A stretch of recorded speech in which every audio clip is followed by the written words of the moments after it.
आ है तो भैया माँ पूरा हो गया, लेकिन क्या रा के पास आ है? नहीं है, तो रा कहाँ जाएगा? फिर हवा में। और ता के पास क्या है? छोटा ऊ, तो रा चला गया हवा में, बन गया ग्रीष्मर्तु।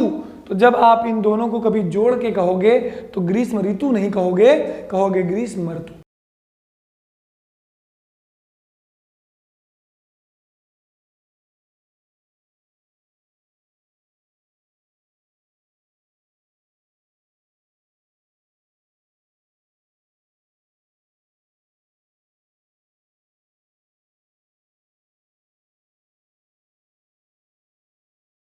नमस्कार दोस्तों, मैं आनंद प्रताप सिंह, हिंदी का एजुकेटर, एक बार फिर से आप सबके सामने। दोस्तों, ध्यान देने वाली बात यह है कि हम लोग लगातार क्रम से अपने एक एक स्टेप टू स्टेप वीडियो को आगे बढ़ा रहे हैं। हम लोगों ने संधि का प्रकरण लास्ट टाइम पढ़ा था और अब प्रयास करेंगे कि इस बार संधि का जो भी छूटा हुआ प्रकरण है, हम लोगों ने दीर्घ कंप्लीट कर ली। रोक रहे हैं, हम लोगों ने दीर्घ कंप्लीट कर ली और दीर्घ के बाद आगे आने वाली स्वर संधि का पार्ट 2 जो गुण है, तो गुण, वृद्धि, यण और आदि स्टेप वाइज आगे चलते हैं। जो भी छोटे छोटे वीडियोस के माध्यम से आप तक पहुंच जाए। और ध्यान रखिएगा, आप हमारे ऑनलाइन वीडियोस देखने के लिए फ्लायोलॉजिकल चैनल को लगातार सब्सक्राइब करें, लाइक करें, कमेंट करें, अपनी बात बताएं। अगर आप आसपास कानपुर के किदवई नगर के एरिया के में रहने वाले हैं, आप हमारे ऑफलाइन बैचेस से जुड़ना चाहते हैं, तो आप निष्कर्ष अकेडमी आ सकते हैं। डायरेक्ट मार्जिनल फीस, मार्जिनल सब कुछ है और आपको बेहतर ऑफलाइन बैचेस भी मिल जाएंगे जिनका अनुभव आप अलग तरीके से ले सकते हैं। अन्यथा की दृष्टि में हम लोग से ऑनलाइन पढ़ने के लिए हमारा अपना चैनल फ्लायोलॉजिकल, इसमें जुड़िए, लाइक करिए, सब्सक्राइब करिए, कमेंट करिए। अच्छे से अच्छे एजुकेटर आपको इस प्लेटफॉर्म पे मिलेंगे। आपकी डिमांड पर हम लोग प्रयास करेंगे ताकि बेहतर चीज आप तक डिलीवर कर पाए।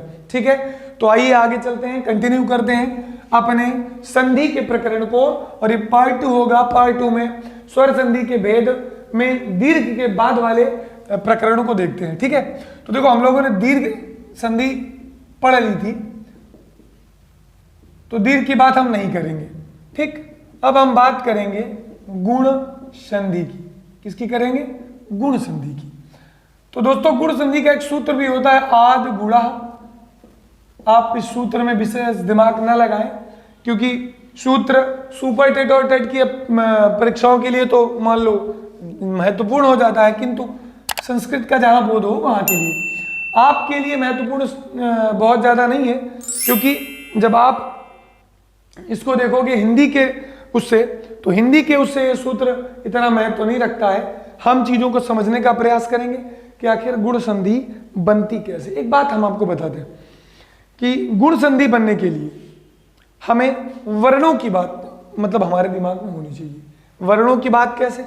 कि भाई जो ये गुण है ए और ओ, ये इनको बोलते हैं गुण संज्ञक वर्ण।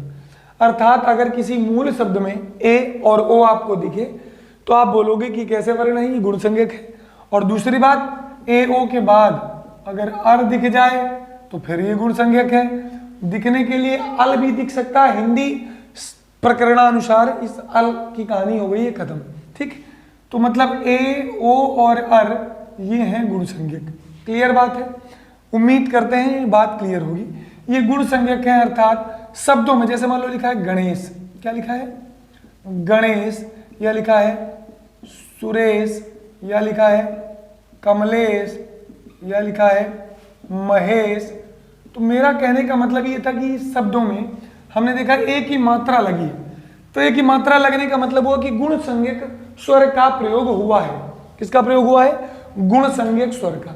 अब देखें कि भाई गुण संज्ञक स्वर इसमें है, गुण संज्ञक स्वर इसमें है, गुण संज्ञक स्वर इसमें है और गुण संज्ञक स्वर इसमें है। ठीक, तो ये गुण संज्ञक स्वर तीनों में है। ए तो हमने कह दिया कि भैया ये टूटेगा तो गुण संधि में टूटेगा। अब जब हमारे पास एक प्राइमरी नॉलेज हो जाता है कि नहीं ए मतलब गुण संधि, तो हम तोड़ने पर भी दिमाग लगाते हैं कि आखिर कैसे टूट सकता है। तब हम बात करते हैं इसके सूत्र के, इसके नियम की, आखिर ये बनता कैसे है और इसके योग संयोजन में इसकी रचना कैसे होती है। ठीक, एक एक संधि। ये बेटा आ है और आ के साथ जैसे ही ई का पेयर बने, ध्यान दें आप, आ और ई मिलके ये बनता है। ये बात कहते हैं महर्षि पाणिनि। लेकिन एक बात और है, पाणिनि के साथ कात्यायन की भी बात है कि जब हम कात्यायन की बात करेंगे तो कात्यायन ने केवल आ और ई को ए नहीं बताया है।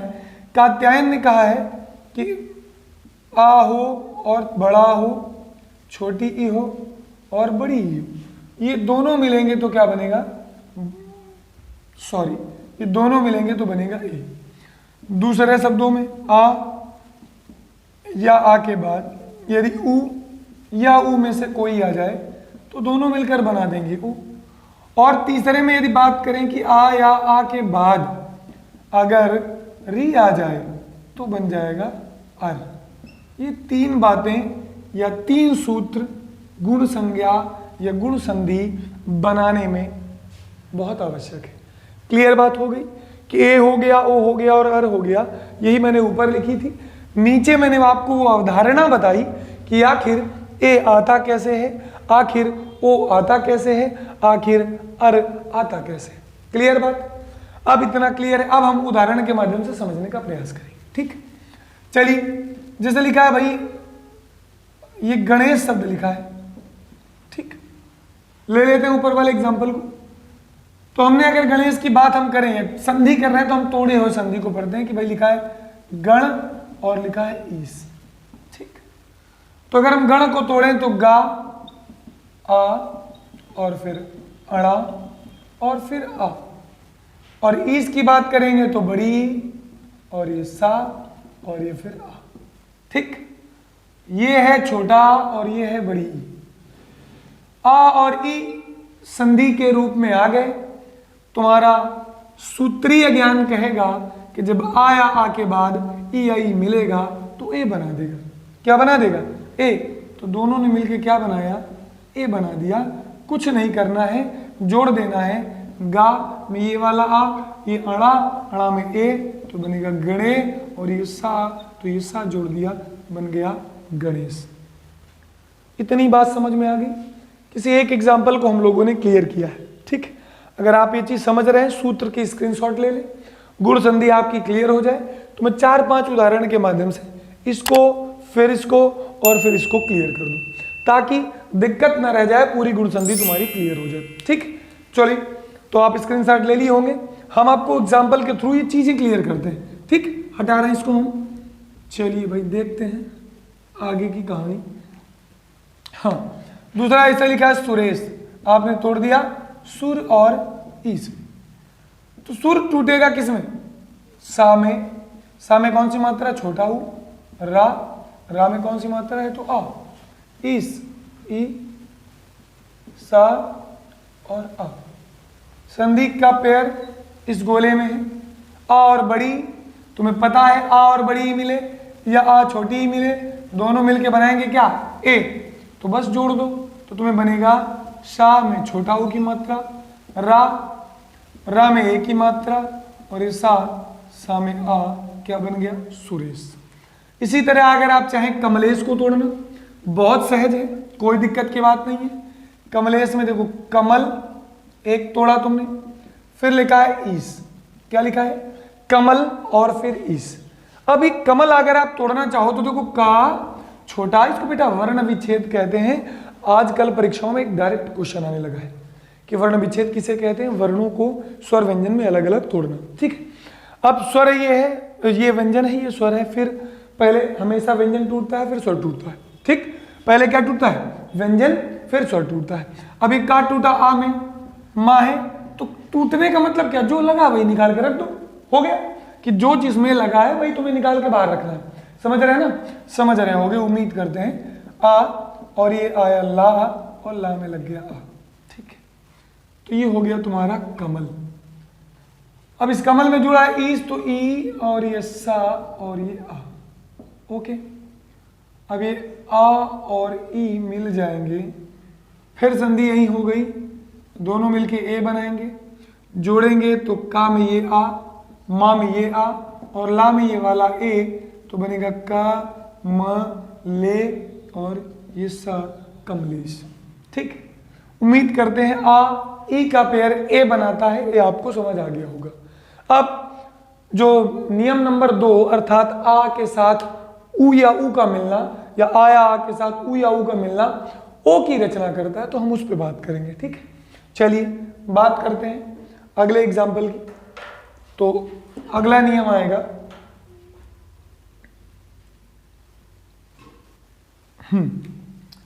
अगला है कि नियम आपको पहले से पता है, हम बात करते हैं उदाहरण की। ठीक है, लिखा है सह और लिखा है उदर। ठीक है, सह और उदर। तो सह को तोड़ोगे तो आप टूटेगा सा, आ, हा, आ, और उदर को तोड़ोगे उ, द, आ, रा और आ। ये आ है, ये ऊ है, क्या बन गया? आ ऊ। आप रूल देखिए, हम लोगों ने आ ऊ के साथ ओ बना दिया था, बनाए? तो सा में आ जोड़ा सा, हा में ओ जोड़ा हो, दा में आ जोड़ा दा, रा में आ जोड़ा रा, संपूर्ण शब्द बन गया सहोदर। यही चीज अगर हम बदल दें, दूसरा उदाहरण देख लेते हैं, कई एग्जांपल के थ्रू चीजों को समझेंगे। अगर ये लिखा है अन्य और ये लिखा है उदर, अन्य को तोड़ेंगे आ, कोई हलंत वलंत नहीं लगेगा, इधर ना के बाद या, और या में है आ। उदर की बात करेंगे तो ऊ, ये आएगा दा, ये आएगा आ, ये आएगा रा, और ये आएगा आ। अब हम आ और ऊ के पेयर में क्या बना देंगे? ओ बना देंगे, जोड़ देंगे। तो ये आ, आधा ना, या में ओ की मात्रा, दा तो दा, रा तो रा, क्या बन गया? अन्योदर बन गया। क्या बन गया? अन्योदर। अन्योदर का मतलब हुआ दूसरे के कोक से। ठीक है, बात करते हैं वाक्यांश के लिए एक शब्दों की भी बात करेंगे, आगे कोशिश की जाएगी हम लोग आपको प्रैक्टिस करा सके। ठीक है, तो प्रयास रहेगा कि बेहतर प्रैक्टिस के साथ चीजों को क्लियर किया जाए। ओके, क्या बन गया? अन्योदर। चले आगे बढ़ जाए, चलिए भाई आगे चलते हैं। तो आगे चलते हैं हम लोग, दो उदाहरण समझ गए, नहीं समझे तो एक और देते हैं, एक और ले लो। अगला लिखा है महा और ये लिखा है उत्सव। महा शब्द है और दूसरा है उत्सव शब्द। ठीक, मां को तोड़ दिया आपने मां, और मां में छोटा आ की मात्रा, हा, हा में फिर बड़ा आ छुपा है तो बड़ा आ तोड़ दिया तुमने। उत्सव में ऊ है, ता के पास कोई स्वर नहीं है तो ता को आधा छोड़ो, सा के पास स्वर है आ तो ले लो, वा के पास स्वर है आ तो वा को भी ले लो, ले लिया। फिर वही संधि, प्रथम शब्द का आखिरी और द्वितीय शब्द का पहला, आ और ऊ का मेल बना देगा ओ। फिर से आप बात करोगे तो मां, हा में ओ की मात्रा, ता वैसे ही रहेगा, सा में बड़ा की मात्रा, वा में छोटा, तो सा छोटा वा छोटा, वो महोत्सव बन गया। तो मतलब ओ वाली बात भी क्लियर हो गई। अब हम बात री वाली भी कर ले, एक एक चीज को एक्सप्लेन कर रहे हैं ताकि आप बेहतर समझ पाए। ठीक है, तो दिक्कत ना हो आपको किसी भी गुण संधि के जोड़ में। ठीक है, तो ये बात ध्यान रखिएगा। अब री और आ के नियम को देखते हैं कि भाई हमने कहा ये लिखा हमारे पास महा और ये है ऋषि। तो ये बहुत पुरानी बातें, दो उदाहरण मैं पुराने दूंगा, दो आपको आधुनिक दूंगा जिसमें हमको फंसने के चांसेस रहते हैं। ठीक, तो ऐसे ढेरों एग्जाम्पल के लिए आप जुड़े रहिए लगातार फ्लाइयोलॉजिकल से, लाइक करते रहिए, कमेंट करते रहिए और बढ़ाते रहिए हमारी ऊर्जा को, और प्रचार करते रहिए हमारे इस नए तकनीक को। यदि आपको थोड़ा भी अच्छा लग रहा है, थोड़ा भी आप में जुनून आ रहा है क्लास को लेने के बाद, तो आप निश्चित रूप से अपने दोस्तों, साथियों, सबके पास हमारे वीडियो को शेयर करें, लाइक करें, सब्सक्राइब करें, कमेंट करें। ठीक, अब बार बार क्या बोलना, आप समझदार हो, देखो उसमें भी आता रहता है वीडियो में ना कि लाइक, कमेंट एंड सब्सक्राइब। तो देखते रहिए और प्रमोट करते रहिए। आप हमें ऊर्जावान बनाएंगे तो हम आपको सक्सेस दिला के रहेंगे। ठीक, तो महान ऋषि की बात करते हैं तो बेटा देखना, ध्यान देना, मां और छोटा, हा और बड़ा। ठीक, ऋषि की बात की तो री, शा और सा के बाद छोटी हो गया, मां, हा और ये ऋषि हो गया। अब ये है भैया बड़ा आ और ये है भैया री। तो आपको मैंने बताया था कि आया आ के बाद री आएगा तो अर बनेगा। क्या बनेगा? अर। तो जैसे ही दोनों को जोड़ा तो दोनों को जोड़ के बनाया अर। क्या बनाया? अर। तो इसकी कहानी हो गई खत्म। अब हमको इसके साथ इसको जोड़ना है, तो चलो जोड़ते हैं। माँ के साथ छोटा आ तो माँ, हा के साथ आ तो हा। अब ये बीच में आया रा और ये आया सा में छोटी ई की मात्रा, तो क्या हम ऐसे लिखते हैं महर्षि? तो ना सर जी, ऐसे नहीं लिखते हैं। क्यों? क्योंकि कोई भी बिना स्वर का रा बीच में नहीं लिखा जाता, ये नियम है। तो कहाँ लिखा जाता सर जी? ऊपर लिखा जाता है, अर्थात रेफ के रूप में लिखा जाता है। ये बन गया महर्षि। क्या बन गया? महर्षि। ऐसे ही आप देव प्लस ऋषि को तोड़ेंगे तो बन जाएगा देवर्षि। राज और ऋषि को तोड़ेंगे तो बन जाएगा राजर्षि। और अगर सप्त प्लस ऋषि को तोड़ दिया तो बन जाएगा सप्तर्षि। क्या बन जाएगा? सप्तर्षि। ठीक, तो ये तो रहे प्राचीन उदाहरण जिनको तुम्हारे भाई, बड़ी बहन और भी लोग पढ़ते आए। हम पढ़ेंगे कुछ नया। तो नया आते हैं, नए में बात करते हैं। नया कुछ नहीं बेटा, रूल तो बदलेगा नहीं, शब्द बदल सकते हैं, तो बस शब्द की बात करते हैं। लिखा है ग्रीष्म और लिखा है ऋतु। ठीक, अगर हम वर्ण तोड़ते तोड़ते इतने काबिल हो गए कि हमें ये दिखने लगे कि माँ में क्या है सर जी, तो आप कहो सर जी छोटा। क्या कहो? छोटा। और पूछो बेटा री में क्या है, तो आप कहो गुरुजी री। तो बेटा आ के बाद री आता है तो क्या बनता है? अर बनता है। क्या बनता है? अर। तो फट से जोड़ दो बिना किसी डाउट के कि तुम्हारी संधि कहाँ है? यही तो थी, संधि यही थी। अगर अब इसमें तुम जोड़ना चाहो, लेकिन दिक्कत की बात है कि तुम यहाँ फिर कंफ्यूज होते हो कि आखिर किस में क्या जोड़ना है, क्या घटाना है। अब चाहे इसको तोड़ के देखते हैं जब, तो देखो ये गा है, गा में कोई स्वर नहीं है, रा में स्वर है बड़ी, फिर ये सा है, कोई स्वर नहीं, माँ है और माँ में है आ। ऋतु की बात करते हैं तो री, ता और छोटा ऊ। अब ये आ और री ये दोनों मिलते हैं और बनाते हैं अर। क्या बनाते हैं? अर। तो ये हुआ देखो ग्री माने गा, रा बड़ी, श। ठीक, ग्रीष्म ऋतु है तो ये आधा सा है, तो आधे सा में, क्योंकि इसके पास कोई स्वर नहीं है। माँ है तो माँ। अब माँ में आ है तो भैया माँ पूरा हो गया, लेकिन क्या रा के पास आ है? नहीं है, तो रा कहाँ जाएगा? फिर हवा में। और ता के पास क्या है? छोटा ऊ, तो रा चला गया हवा में, बन गया ग्रीष्म ऋतु। तो जब आप इन दोनों को कभी जोड़ के कहोगे तो ग्रीष्म ऋतु नहीं कहोगे, कहोगे ग्रीष्म ऋतु।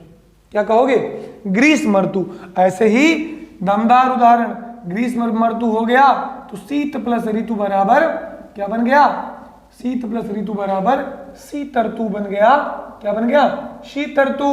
और शीत प्लस ऋतु बराबर शीत ऋतु, ग्रीष्म धन ऋतु बराबर ग्रीष्म ऋतु, और बसंत धन ऋतु बराबर वसंत ऋतु। क्या बनेगा? वसंत ऋतु बन जाएगा। तो ये तीन उदाहरण आपके लिए फिर से नए नए हो गए जो अब वर्तमान में पूछे जाने लगे। ठीक है, तो ये बात हो गई हमारी गुण की। अब हम बात करेंगे स्वर संधि के पार्ट नंबर 3 अर्थात तीसरी संधि के। तो स्वर संधि की तीसरी संधि का नाम है वृद्धि संधि। क्या नाम है? वृद्धि संधि। चलिए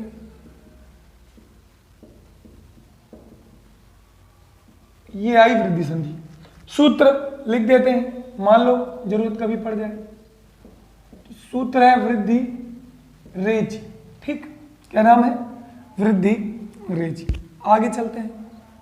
ठीक, या कुछ किताबों में तुम्हें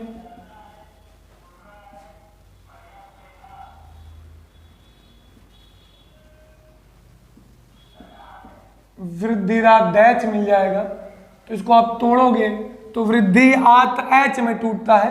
बात वही है कि वृद्धि आत के बाद, आत का मतलब आया आ के बाद ए या ए आएगा तो अ बनेगा, ओ या ओ आएगा तो ओ बनेगा। ठीक है, तो समझते रहिएगा, परेशान होने की जरूरत नहीं है। बेहतर समझना है, बेहतर करना है ताकि गलतियां ना हो। हम 10 मिनट ज़्यादा देख लेंगे। स्पीड ज़्यादा हो मेरी तो बताइएगा, मैं स्लो कर दूंगा, और तेज हो या धीमे हो तो बताइएगा, मैं तेज कर दूंगा। ठीक, जैसा चाहोगे वैसा हो जाएगा, कोई दिक्कत की बात नहीं है। तो ये तो हो गया सूत्र की बात। देखिएगा बेटा, सूत्र बेहद सरल और बेहद संतोषजनक, जिसमें कोई ज्यादा अतिरिक्त दिमाग की आवश्यकता ही नहीं है, सीधे सीधे नंबर बटोरने का काम।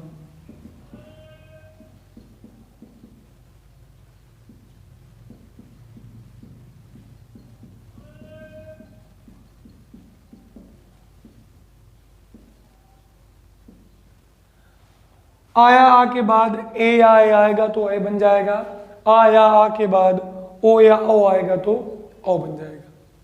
समझ गए? आया आ के बाद ए या ए आएगा तो ए, आया आ के बाद ओ या ओ आएगा तो ओ। क्लियर? ये है हमारी वृद्धि संधि। क्या है? वृद्धि संधि। क्लियर बात है इतनी? कोई दिक्कत, कोई परेशानी?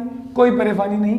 हमको ये पता चल गया सर जी कि ये दोनों ही गुण संज्ञक वर्ण हैं, अर्थात किसी भी शब्द में यदि इन दो वर्णों का दबाव हो, प्रभाव हो, तो यही दो वर्ण संधि के नामकरण के लिए जिम्मेदार हो जाएंगे। हो जाएंगे कि नहीं हो जाएंगे? हो जाएंगे। आए और आओ दिखे तो प्रथम प्राथमिकता में आप वृद्धि की ओर आगे बढ़ोगे। किसकी ओर आगे बढ़ोगे? वृद्धि की ओर। क्लियर बात है? उदाहरण के तौर पे देखते हैं भाई, जैसे हमने लिख दिया सदा और हमने लिख दिया एव। ठीक है, अगर आप इसको तोड़ना चाहो तो सा में आ और ये दा और अच्छे से लिख दें, दा में आ, ये है ए, ये है वा और ये है आ। ठीक, सा माने सदा और ये एव। बात क्लियर है? अब संधि तो हो यही रही है बच्चा, आ और ए में, और आपको पता है कि आ या ए या ए के साथ ए बनाता है, तो तुमको ये तो क्लियर हो गया कि बनाएगा तो गुरुजी ए। करना क्या है बेटा? कुछ नहीं करना, जोड़ देना है। सा में आ था, आ हो गया, दा में ए लगेगा तो द हो जाएगा, वाह इज्जत के साथ आ जाएगा, सदैव बन गया। बेहद सरल है। इधर देखते हैं, एक लिखा है और एक के साथ फिर एक लिखा है। तोड़े एक को तो ए का और आ, फिर ए, फिर का और आ। ठीक बात है? ठीक बात है। आ और ए क्या बनेंगे? आ और ए मिलके बनाएंगे ए। क्या बनाएंगे? ए। तो आ और ए जैसे ही ए बनाएंगे तो तुम्हें काम क्या करना है? कुछ नहीं करना, फिर से जोड़ देना है। ए का में ए तो कै, फिर ये का तो का, नाम हो गया एक एक। क्या नाम हो गया? एक एक। कोई दिक्कत, कोई परेशानी, कोई समस्या? क्लियर है? तो पहले शब्द के मैंने दो उदाहरण प्रस्तुत किए। उम्मीद करते हैं इन उदाहरणों से आप संतुष्ट हैं। संतुष्ट हैं तो कमेंट करके बताएं कि हाँ सर प्रॉपर तरीके से आ रहा है, और आ रहा है तो हम आगे बढ़ सकते हैं। ठीक है, बहुत सारे उदाहरण, ढेरों उदाहरण है, मैं 2-3 उदाहरण की बात कर लेता हूँ। बाकी एग्जाम्पल में जो भी आपको डाउट हो, एग्जाम्पल की फोटो खींचें, सबमिट करें, कमेंट करें, बताएं कि सर मेरा ये उदाहरण है, ये मैं तोड़ नहीं पा रहा। निश्चित रूप से मैं उस उदाहरण को तोड़ूंगा, बताऊंगा कि आखिर संधि में उसका जोड़ किस तरह से लगता है। ठीक है, एक उदाहरण तुम्हारा मन है तो एक और ले लेते हैं। देखो भाई, ये मत है और ये एक के है। क्या है? मत है और ये एक के है। तो मत में एक के लिखा है तो तोड़ दिए माँ, आ और ये ता और ये आ। एक के को तोड़ा तो ए, का, या और फिर अ। ठीक, ये है आ और ये है ए, ये है आ और ये है ए। तो बेटा आ ए के साथ मिल रहा है। किसके साथ मिल रहा है? ए के साथ मिल रहा है, और ए के साथ मिलते ही बनाएगा तो ए ही, तो बना दिया उसने। इसकी कहानी खत्म, इसकी कहानी खत्म। और एक बात ध्यान दीजिएगा, ये अंतिम संधि है स्वर की, जो सामूहिक परिवर्तन करती है, मतलब मिल के दोनों, मिल के दोनों, मिल के दोनों। आगे भी जो पढ़ के आया वो भी मिल के, लेकिन जब इसके आगे पढ़ोगे तो व्यक्तिगत परिवर्तन होना शुरू हो जाएगा, अर्थात नियम चेंज होंगे। ठीक, तो आ के साथ ए आया, है बन गया, जोड़ दो तो माँ, ता में आए की मात्रा, आधा का, और या बन गया मतैक। ठीक है, तो ये बात भी क्लियर हो गई, ए वाली और ए वाली। अब ओ वाली भी देख ले कि भाई 2-3 उदाहरण उसके भी देख लेते हैं। ठीक, अगर बेटा लिखा है वन और लिखा है औषधि, तो ध्यान दीजिएगा, वन को तोड़ा तुमने, वा आ न और अ। औषधि को तोड़ा, औ श आ ध और ई। ठीक, जोड़ेंगे, यही तो जुड़ेगा। नियम क्या कहता है, आ या आ, ओ या ओ, किसी भी क्रम में ओ बना देंगे। तो बेटा ये भी बना देगा, कोई डाउट के साथ, बिना डाउट के साथ, क्लियर क्लियर बनाएगा। अब तुमको बस कुछ नहीं करना, जोड़ देना है। वा में आ तो वा, ना में औ तो नौ, शा में आ तो शा, धा में ई तो धा में ई। क्या बन गया, वनौषधि बन गया। क्या बन गया, वनौषधि बन गया। चले हटाते हैं इसको। दूसरा देखिएगा, लिखा है महा और लिखा है ओ श ध। तो महा में क्या है, म तोड़ा आ, तोड़ा हा, तोड़ा बड़ा, तोड़ा ओ तोड़ा शा में, आ में, धा में और अ में। ठीक है, ये दोनों बात आ गई सामने, आ गई। पेयर कैसा भी हो आपको पता है, बनेगा तो ओ ही बन गया। मा आया, आ गया। हा ओ आया, ओ आ गया। शा आया, आ गया। धा आया तो आ गया। क्या बना, महौषध। ठीक, यही चीज अगर आ जाए परम धन औषध तो बन जाएगा परमौषध। महाधन ओजस्वी तो बन जाएगा महोजस्वी। परम धन औदार्य या औदार्य तो परमोदार्य। कहने का मतलब है आ के बाद ओ या ओ, या छोटा आया बड़ा के बाद ओ या ओ, किसी भी क्रम में आएगा तो ओ बनाएगा। एक्सरसाइज करना, आपको मैंने दीर्घ, वृद्धि और गुण ये 3 पार्ट पढ़ा दिए हैं स्वर के। शेष बचे 2 पार्ट मिलेंगे आपको अगले वीडियो में, और उन वीडियो के माध्यम से आप पूरी स्वर संधि को कंप्लीट कर पाएंगे। तो बिल्कुल परेशान होने की जरूरत नहीं है, इंतजार करिएगा स्वर संधि के पार्ट 3 की, और हम लोग जुड़े रहेंगे, अच्छे से सीखेंगे, बेहतर सीखेंगे, लाइक करते रहेंगे, कमेंट करते रहेंगे। ये आपका काम है, अच्छे से अच्छा पढ़ाना हमारा काम है। तो उम्मीद करते हैं ये क्लास, ये सेशन आपको अच्छा लगा, और मिलते हैं अगली क्लास में मजेदार, जोरदार, धमाकेदार स्वर संधि के यण और अयादि प्रकरण के साथ। धन्यवाद, नमस्कार।